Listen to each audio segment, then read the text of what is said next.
Hello everyone, welcome to my channel Dr. Amit's Anatomy की पाठशाला। Now we will discuss histology of tissue of the body part 3. So part 3 में mainly हम करेंगे cartilages के बारे में. What are these cartilages?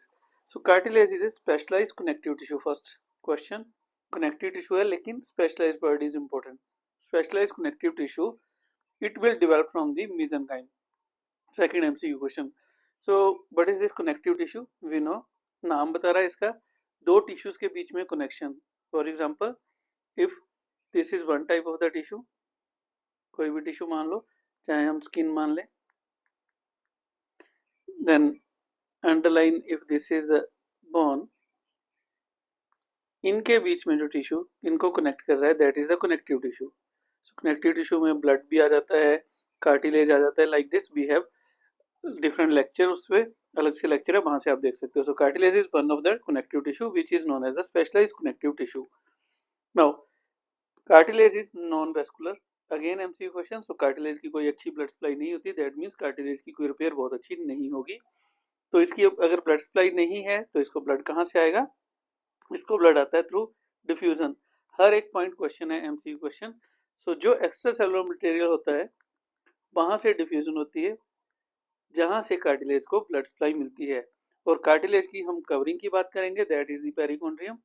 So this perichondrium is rich in blood supply. तो वहां से भी कार्टिलेज को ब्लड सप्लाई मिलती है, अदरवाइज कार्टिलेज इज एवेस्कुलर.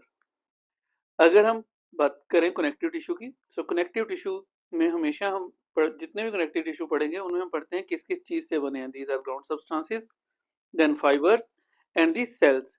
अब कार्टिलेज स्पेशलाइज्ड कनेक्टिव टिश्यू है तो इसमें कुछ स्पेशल सेल भी हमें मिलेंगे, स्पेशल सब्सटेंसेस मिलेंगे, उनकी बात करेंगे. These are the substances which are present in the intercellular matrix. So इसकी मैट्रिक्स में कुछ एक्स्ट्रा सेल मिलेंगे. तीन टाइप की चीज तो मिलेंगी, ground substance, fibre and the cells, उनके साथ कुछ एक्स्ट्रा मिलेगा. सो ग्राउंड सब्सटेंस में कार्टिलेज में हमें क्या मिलता है? हमें दो तरह के यहाँ पे सेल मिलते हैं. These are the aggrecans and the versicans. So aggrecan and versican are found in the different type of the cartilages. वो डिफरेंसेस भी हम करते हैं. मेन डिफरेंस इनमें क्या है कि aggrecan are developing from the chondrocytes and versican from the fibroblast. So F होता है फाइब्रोब्लास्ट से वर्सिगेन बनते हैं. एग्रीगेन AC होता है, that is from the chondrocyte. Otherwise दोनों ही सल्फेट प्रोटियोग्लाइकन साइज हैं. तो these are the MC question. Then fibres, इनमें हमें कोलेजन फाइबर मिलते हैं डिफरेंट टाइप के. वो डिपेंड करता है कौन सा कार्टिलेज है, उसके अकॉर्डिंग फाइबर्स मिलते हैं. सेल्स, कार्टिलेज के सेल्स को बोलते हैं chondrocytes. these are chondroblast and the fibroblast. So these cells are present in the cartilage.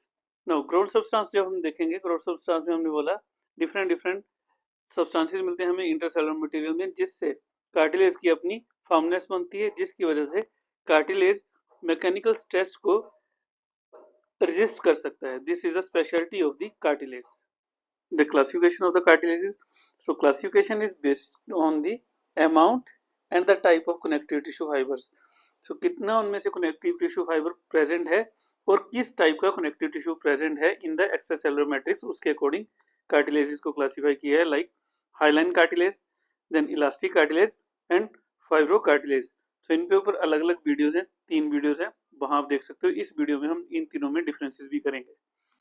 Next term is perichondrium. Peri means around, chondrium means cartilage. So cartilage के around जो layer होती है that is known as the perichondrium. So if this is the cartilage, इसके around जो layer होती है that is known as the perichondrium. So perichondrium is present mainly around the elastic cartilage and hyaline cartilage. It is the layer which is formed by the dense irregular connective tissue. So से layer बनी होती है. These are perichondrium. Now perichondrium is highly vascular, हमने first slide में बात की थी. It is present all around the cartilage except near the joint. जो जहां पर साइनोवियल जॉइंट्स होंगे, हम साइनोवियल जॉइंट में पढ़ते हैं इनको. सो बोन की जो एंडिंग होती है जहां साइनोवियल जॉइंट होते हैं, वहां हमारे पास कार्टिलेज नहीं है. कार्टिलेज है लेकिन पेरिकॉन्ड्रियम नहीं है. Otherwise rest all part of the cartilage is covered by the perichondrium. So perichondrium joint के पास एब्सेंट होते हैं. This is the MCQ question. Then perichondrium की अपनी दो लेयर्स होती हैं. Outer layer is known as the fibrous, inner layer is known as the cellular layer. So fibrous layer नाम बता रहा है. सो इसमें फाइबर्स होते हैं मोस्टली. टाइप 1 कोलेजन फाइबर, तो फाइबर होंगे एंड फाइब्रोब्लास्ट होते हैं। Inner is cellular, that means इसमें कॉन्ड्रोजन्स होंगे जहां से कॉन्ड्रोसाइट्स ग्रो करते हैं, दैट मीन्स इनर लेयर से सेल्स ग्रो कर सकते हैं, आउटर लेयर से सेल ग्रो नहीं करते। अगर हम इस डायग्राम को देखें, इस पिक्चर को देखें, this structure is the perichondrium, upper part से दिखा रहे हैं। So this is the covering. इस कवरिंग की दो लेयर्स हैं। आउटर लेयर, यहाँ पर फाइबर ही फाइबर है एंड फाइब्रोब्लास्ट है, so this is the outer layer. Inner layer, this layer, इसमें कॉन्ड्रोजन्स हैं and we have the fibre, so these are the chondrogen जहां से कॉन्ड्रोसाइट्स ग्रो करेंगे and like this they will travel. Then the differences between three types of the cartilages, these are the elastic cartilage, fibrocartilage and the hyaline cartilage. Fibrocartilage और fibrous cartilage one and the same thing. So elastic cartilage की perichondrium हमने बात की, elastic cartilage में present है, fibrous में absent है and hyaline में present है. So first MC question, the perichondrium, that is the covering, is absent in the fibrous cartilage. Then fibers कौन से मिलते हैं? elastic cartilage में हमें टाइप 1 कोलेजन फाइबर मिलते हैं एंड फाइब्रस में हमें दोनों मिलते हैं, टाइप 1 टाइप 2। हाइलाइन में हमें एच की तरह मिलते हैं, that means type 2। The difference between these, आप देखो इलास्टिक में भी टाइप 2 थे, हाइलाइन में भी टाइप 2 हैं। डिफरेंस ये है कि हाइलाइन में these are non striated and they are not branching, so इनमें कोई ब्रांचिंग नहीं होती। मैट्रिक्स की बात करें, इलास्टिक की मैट्रिक्स में नाम से इलास्टिक फाइबर मिलेंगे, फाइबर रस कार्टिलेज में हमें थिक कोलेजन फाइबर मिलते हैं, जिसकी वजह से इसको व्हाइट कोलेजन कार्टिलेज भी बोलते हैं। White cartilage is the fibrous cartilage, the elastic cartilage is yellow. ये क्यों बोलते हैं, इनकी अलग अलग वीडियोस में हमने क्लियर किया है। Hyaline cartilage is known as the ground glass appearance because of the homogeneous transparent amorphous and इसकी जो इंट्रासेलुलर मैट्रिक्स है वो कैसी होती है, होमोजीनियस ट्रांसपेरेंट एंड एमोर्फस, इसकी वजह से इसको बोलते हैं हम the ground glass appearance. Then ground substance की बात करें तो इलास्टिक कार्टिलेज में हमने बात की थी एग्रीकेंस, एग्रीकेन हमें मिलते हैं इलास्टिक में एंड फाइब्रस में हमें मिलते हैं बर्सिकेंस, हाइलाइन में again aggrecan. So aggrecan and versican are present in the fibrous cartilage and they have minimum, the fibrous cartilage has minimum ground substance, all are MCQ। cells कौन से मिलेंगे, quite obvious, chondrocytes से मिलते हैं या fibroblasts मिलते हैं।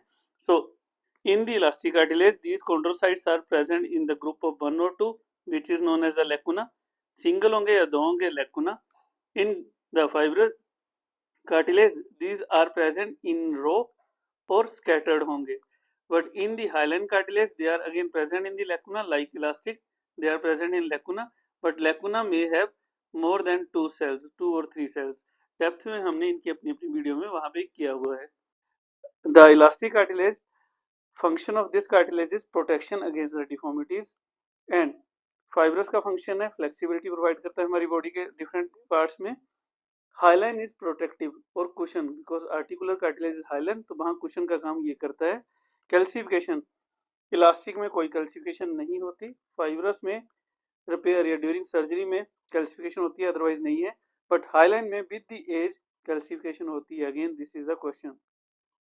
Examples, elastic cartilage हमें मिलता है pinna, epiglottis, tip of the arytenoid, corniculate, cuneiform cartilages, then external auditory methods and auditory tube. So जहां पर एज के साथ कोई बोनी फॉर्मेशन नहीं होगी, सो ये इलास्टिक ही रहेगा लाइफ लॉन्ग। फाइब्रस जहां थोड़ी हमें फ्लेक्सिबिलिटी की जरूरत है वहां मिलेगा याद करने के लिए। These are intervertebral disc, pubic symphysis, manubriosternal joint, menisci of the knee, very important, then articular disc of temporomandibular joint, sternoclavicular joint. So इनमें disc is the fibrous cartilage.